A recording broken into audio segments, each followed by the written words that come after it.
beli. Tapi tetap siswanya juga kelihatan. Kemudian di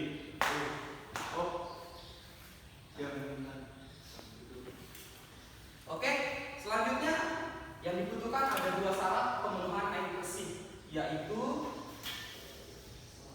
bersifat kuantitatif dan juga bersifat kualitas. Yang mana kuantitatif ini dilihat dari jumlah air yang dibutuhkan. Seberapa jumlah air yang dibutuhkan, gitu ya? Berapa liter dalam sehari-hari? Misal kalau manusia berapa? 8 liter per hari. Berapa? 3 liter per hari. 8 liter per hari. 24 jam loh sehari. Jadi jangan kalian pernah air itu sedikit di dalam tubuh kalian karena membutuhkan ion. Jadi bagaimana kuantitatif ini dilihat dari jumlah air yang kita butuhkan. Semakin banyak air yang kita butuhkan, maka kualitas air juga harus terjamin. Ada kualitasnya. Kualitas air itu bagaimana supaya kita bisa melihat kualitas air itu bisa dipakai, yaitu dengan syarat meliputi beberapa parameter. Mulai dari parameter fisik, kimia, dan juga biologi. Bagaimana parameter fisik ini kita bisa melihat bagaimana air tersebut, apakah dia bau, apakah dia keruh, seperti itu. Jadi di sini ada beberapa air yang kalian tadi ambil. Pertama, misal air sungai. Air sungai itu seperti apa misalnya? Air sungai. Kalian masih bisa ada baunya. Misal kalau air got atau air selokan, ini pasti akan ada bau asam ya. Ada bau sedikit. Berbeda dengan air sumur, mungkin tidak akan ada rasa bau karena memang sedikit tercemar oleh bakteri patogen. Parameter kimia nanti akan kelihatan dari Hg atau raksa. Bagaimana dia bercampur dengan zat kimia berupa air raksa. Kemudian bagaimana nanti asam basa ini bisa menjadi penetral di dalam air tersebut. Parameter biologi ini tentunya di sini ada mikrobiologis. Mikrobiologis itu adalah bagaimana kita melihat hewan-hewan kecil seperti bakteri yang bisa mempengaruhi, yang bisa hidup di dalam air tersebut. Ketika dia bisa berkembang, maka air tersebut tidak akan menjadi sehat. Lagi air got, ini kan air got ini akan tercemar sehingga membentuk sarang baru untuk bakteri atau patogen tersebut untuk berkembang biak sendiri. Sehingga kalau kita minum ini kan sudah tidak wajar untuk kita minum ya. Dari syaratnya aja sudah tidak baik untuk diminum. Nah kemudian nanti kita akan uji coba bagaimana nanti apakah dari segi parameter kimia atau parameter biologinya kita akan mengobservasi atau mengamati parameter fisik. Kita akan melihat dari warna, kemudian bau, kekeruhan. Oke, kita akan lihat air pump. Air pump. Ini warnanya. Boleh dikatakan lagi kameranya? Air pump dari warna gimana? Putih. Putih ya. Kemudian bau, boleh di maju satu orang. Baunya. Sini. Air pump. Apa? Ada bau atau enggak? Tidak ada bau. Kemudian kekeruhan, coba bagaimana tingkat kekeruhannya? Sini. Deketan lagi. Gimana? Termasuk jernih atau gimana? Jernih. Oke, kalau yang ini sementara belum bisa kita uji coba karena ini membutuhkan waktu ya. Misal kalau zat kimia itu 1 hari 1 malam, kalau yang parameter biologinya itu 5 malam. Makanya kemarin saya minta kalian untuk bisa mempraktikannya di rumah. Selanjutnya air sumur. Tidak berbeda. Kalau air sumur ini kan di satu tempat ya yang digali. Kalau air pump itu dari mata air. mata air, sumber mata air langsung airnya. Coba minta tolong, ada satu lagi, Evan.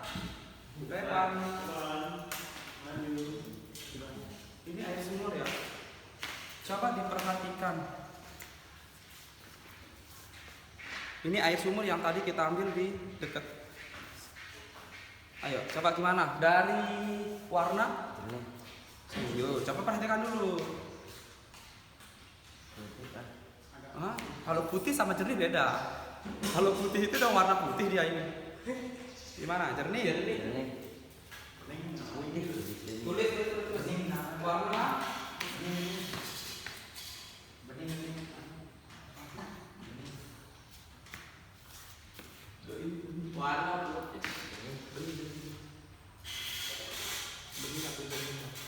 terus baunya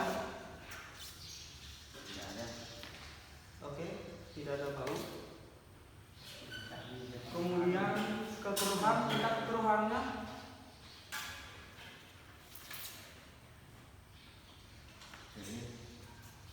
tulis. Selanjutnya kita ke air selokan ya. Kita ke air selokan dulu. Air selokan minta tolong maju ke depan. Silakan diperhatikan dari parameter fisik. Iya ditulis nah. Gimana? Warnanya gimana? Keruh. Oke, tulis. Ini bang. Oke, kemudian dari bau coba minta tolong dicium. Gimana baunya? Bau zat. Bau apa? Amis. Oke, coba.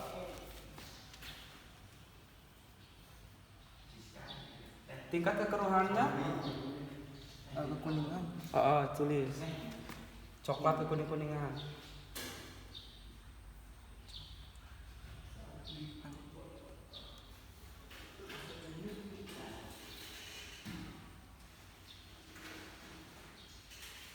Oke, sudah? Oke, perhatikan air ini akan kita biarkan 1 malam. Nanti kalian akan lihat bagaimana perubahan dari parameter kimianya.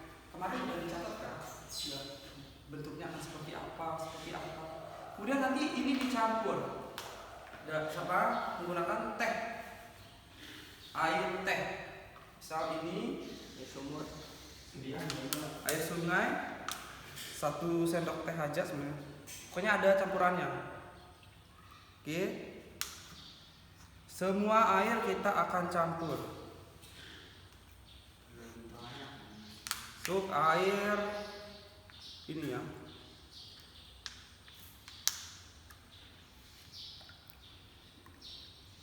Oke. Untuk besok kita akan bisa mengamatinya seperti apa yang akan terjadi dengan 3 jenis air yang kita akan amati. Ini untuk 1 malam pasti akan ada perubahan. Sampai untuk bagaimana melihat parameter biologinya, kita akan diamkan selama 5 malam. Kita akan diamkan selama 5 malam. Kemudian kalian ambil amati. Kalian amati. Itu kalau dia, makanya baca. Parameter kimia. Coba yang dicatat kemarin, parameter kimia. Parameter kimianya. Coba. Baca.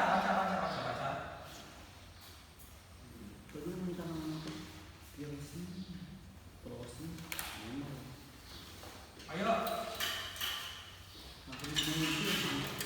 Dibaca dulu. Ada?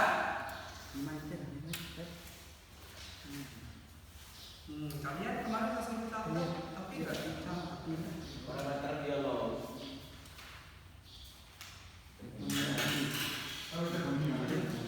Parameter kimia, campurkan setengah gelas air yang diperiksa dengan air teh.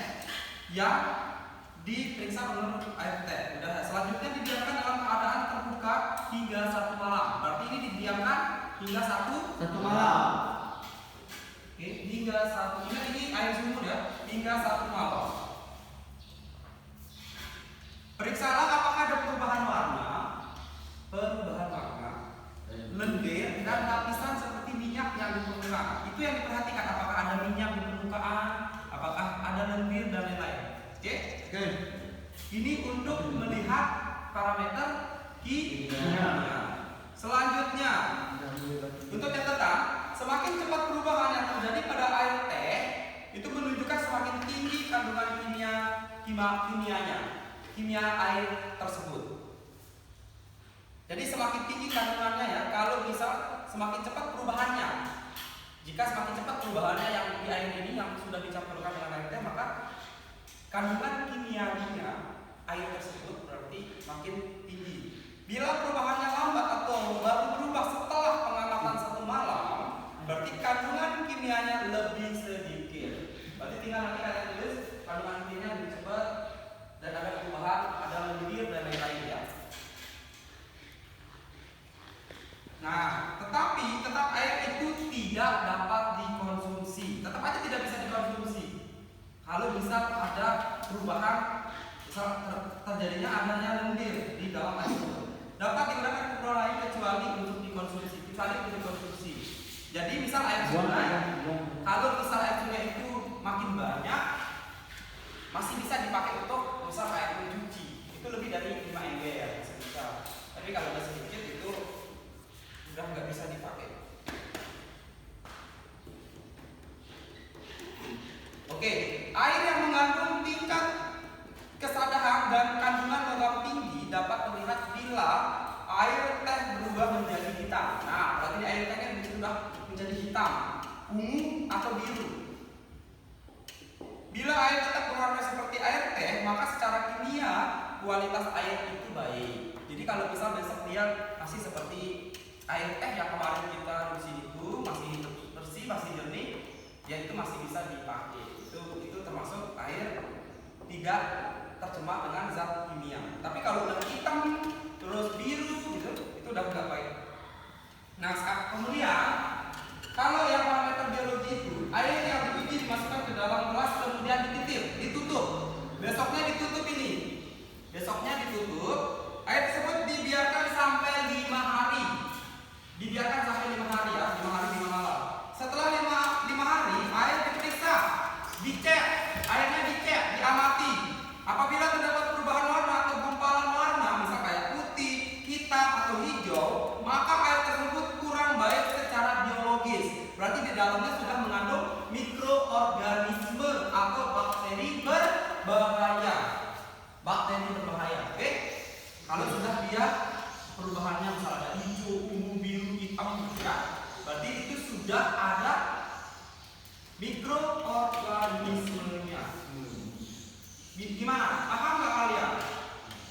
Cara menguji air, kualitas air secara sederhana yang bisa kita konsumsi. Oke, bisa dipraktikkan selanjutnya nanti di rumah atau taruh aja di sini. Tapi setiap hari kalian perhatikan. Misal ini 1 malam, besok kalian perhatikan, cariin saya tutupnya. Bisa cari di kantin tutup. Kemudian biarkan sampai 5 hari kemudian tutup. Nanti kalau misal belum nyampe pelajaran saya, tinggal kalian